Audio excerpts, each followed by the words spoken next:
if I build this is going to be something really quite phenomenal. When I built the grid before, it didn't have such a subtle and massively complex structure that I'm building on the new grid. Therefore, my plan to build it into a solid debating grid kind of failed with that one. And it became a kind of Asherian blog or something. I don't know. Whereas this, you may not yet be able to see, even if you try and decipher what's going on there, how fat a debating system this is going to be, enabling you to have. Let's put it in comments so that this description can be preserved instead of just reeled off from within my mind. So, any debate, argument, idea, statement, extensive two or more way presentation of evidence and claims, no limit to that, and only when a clear conclusion is proved is the sequence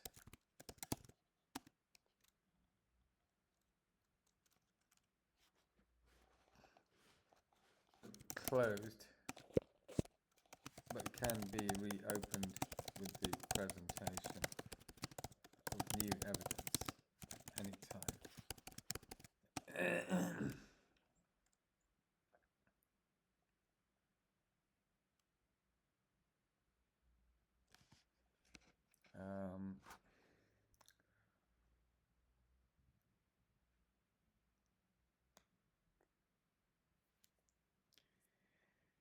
Yeah, I think that sums it up, but maybe there's more words I can add to that later. We can worry about that later. Extensive two or more way presentation of evidence and claims, no limit to that. Only when a clear conclusion is proved is this sequence closed. Well,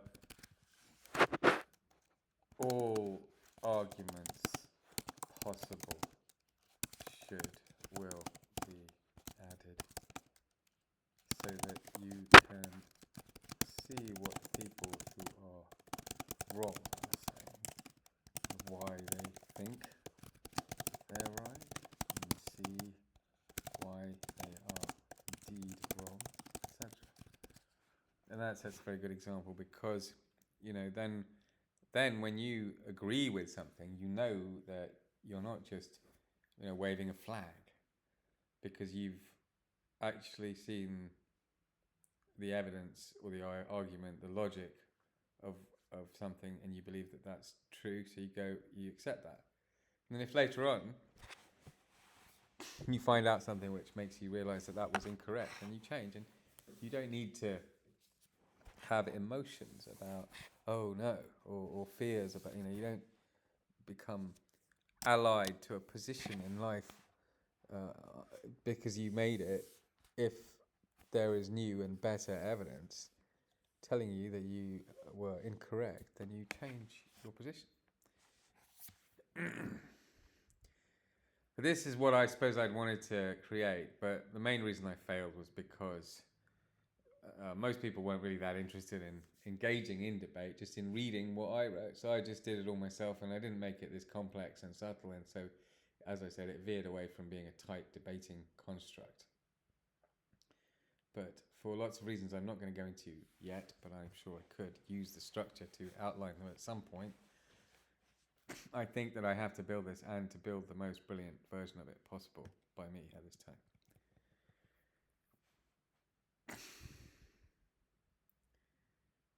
Okay.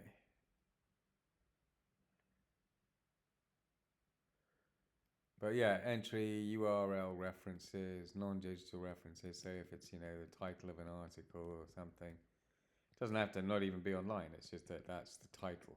So, the URL might be the URL, and the non-digital references will be this and so article by so-and-so published this year, this website or this publication or this book.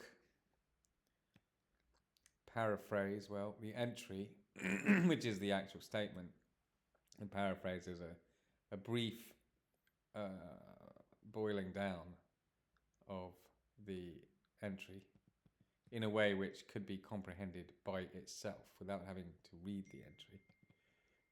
The title would be not the same, it's just a summation, which means that it doesn't really present the evidence. It's not like a paraphrase.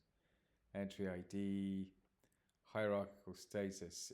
Is it the original statement, or is it a response, or is it a sub-response? Like, there'll be one statement, there'll be two responses, potentially rebuttal and support, and then infinite sub-responses. Response type, is it a support or is it a rebuttal? And sub-response type should go there. Sub-response type. Yeah, no.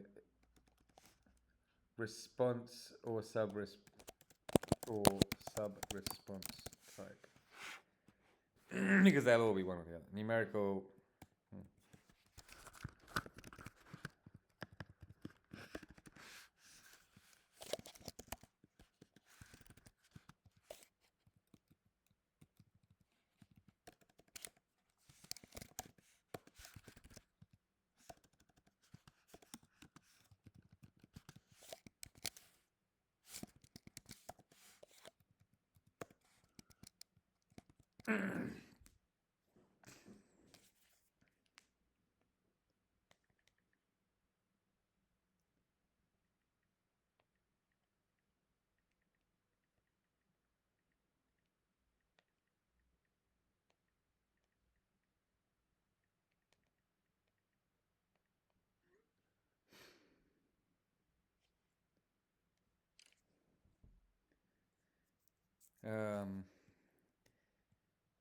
Okay. Numerical ID within the sequence. So let's say I make this statement. I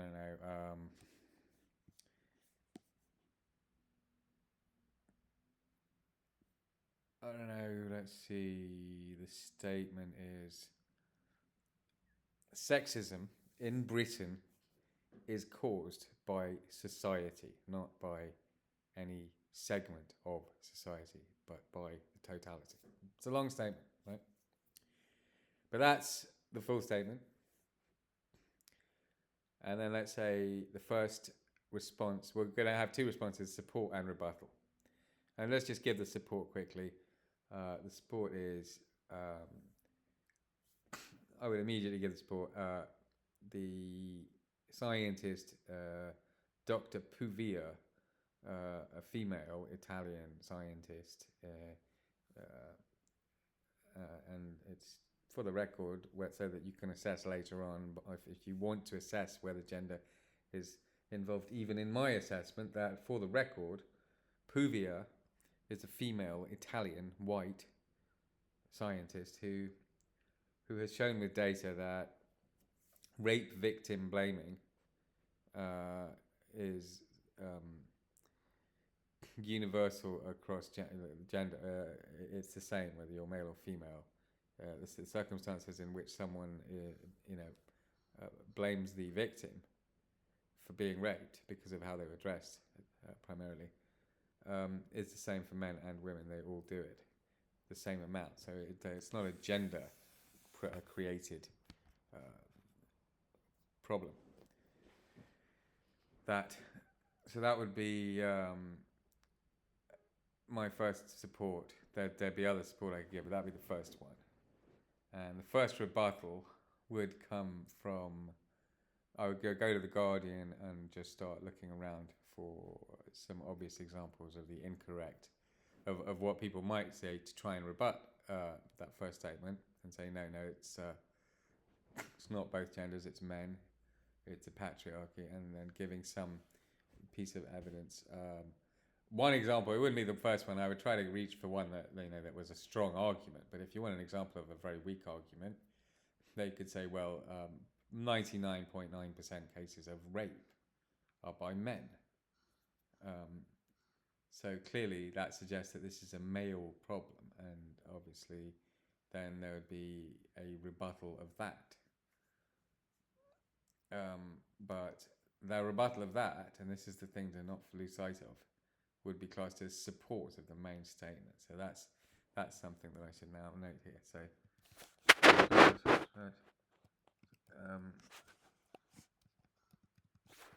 okay.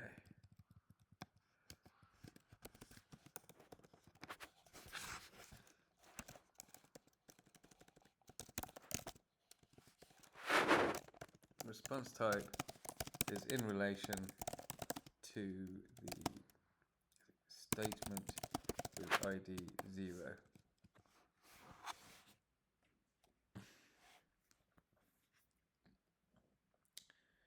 So the supporting the idea that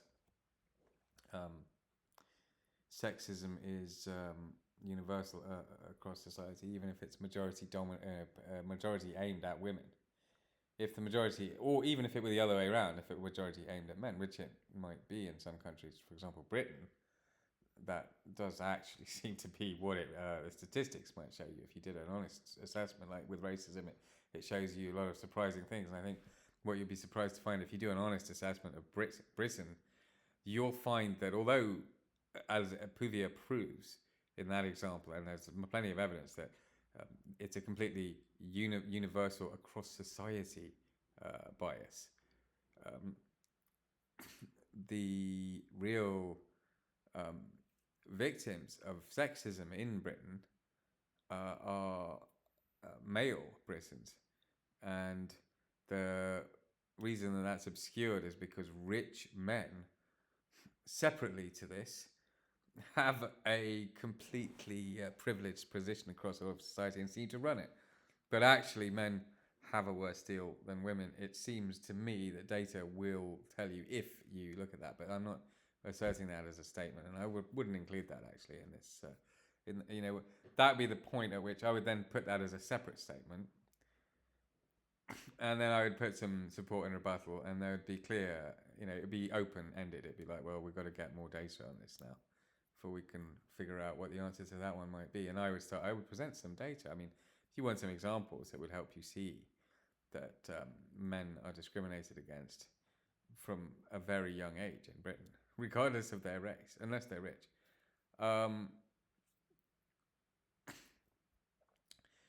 Because I've noticed it more and more, if you hear a mother with male and female children, and just a normal English mother with male and female children in public, and you hear how they treat the daughter vis-a-vis the son,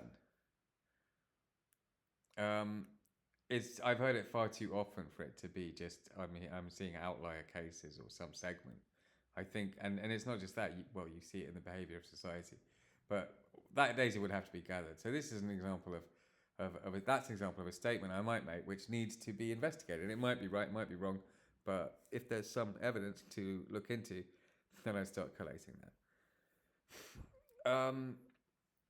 And this structure, you could use it for anything. If I have a dispute in my own life, I could just write out the statement and then produce what other people are saying about the situation or me or whatever, and then just back and forth it like that and produce a long thread. Now, when I built it before, I obviously did a similar thing. I came up with a data structure. It wasn't even remotely as nuanced as even this so far. It had a few nuances, but not much. And I'm pretty sure I would have come up with that structure within a short period of minutes or more, maybe just a little more, but not much, and then started building it within the same day. Whereas in this instance, I am going to spend a long time planning this structure, the database, because I've understood the most important thing about it. There's one entry for every single thing. And then there's this sequence ID. So hang on. Entry ID. Aha. We're missing one. So.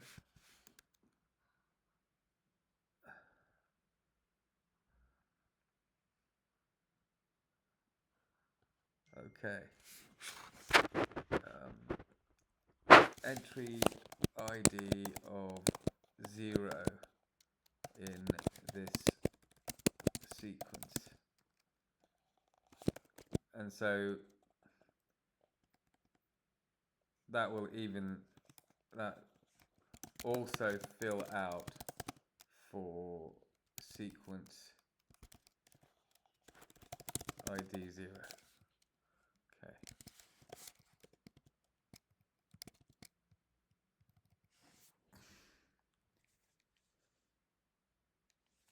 Oh, so. Well, let's stop here for now. But I think